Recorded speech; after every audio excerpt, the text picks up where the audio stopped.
राज्यात सर्वात महत्त्वाच्या आणि देशातल्या सर्वात श्रीमंत अशा मुंबई महानगरपालिकेच्या निवडणुकीपूर्वी तिथं होत असलेल्या आघाडी आणि युतीकडे सर्वांचं लक्ष लागलं आहे। राज्यातल्या महायुतीमधल्या भाजपा आणि शिवसेना यांच्या दरम्यान मुंबई महानगरपालिकेसाठी जागा वाटपाचं सूत्र निश्चित झालं असून त्यानुसार भाजपा 137 तर शिवसेना 90 जागांवर लढणार आहे। याशिवाय आपापल्या मित्रपक्षांना दोन्ही पक्ष आपल्या कोट्यातून जागा देतील असंही निश्चित झालं आहे। याबाबत भाजपा मुंबई प्रदेशाध्यक्ष अमित साटम यांनी प्रसारमाध्यमांना माहिती दिली।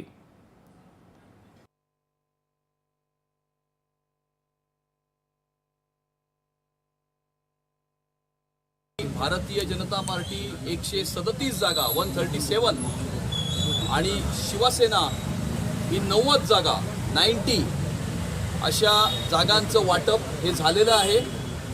महायुतीचे इतर घटक पक्ष या आकड्यामध्ये समाविष्ट केले जातील। येणाऱ्या काळामध्ये एकत्रितपणे प्रचाराचा शुभारंभ केला जाईल, एकत्रितपणे प्रचाराची कॅम्पेन असेल आणि मुंबई महानगरपालिकेवरती हिंदुत्वाचा महायुतीचा भगवा झेंडा फडकवण्याच्या दृष्टिकोनातून मुंबईकरांचा महापौर हा मुंबईच्या महानगरपालिकेमध्ये विराजमान झाला पाहिजे, जेणेकरून मुंबई शहराचा विकास होत असताना मुंबई शहराची सुरक्षितता सुद्धा अबाधित राहिली पाहिजे आणि मुंबई शहराचा रंग बदलण्याचा प्रयत्न करणाऱ्या सर्व शक्तींचा पराभव हा झाला पाहिजे।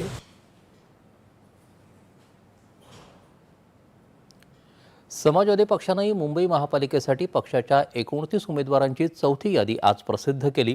दरम्यान ठाणे महानगरपालिकेमध्ये देखील भाजपा शिवसेना युतीची घोषणा झाली आहे। ठाणे महानगरपालिकेमध्ये 131 जागा असून शिवसेना 87 तर भाजपा 40 जागा लढवणार आहे।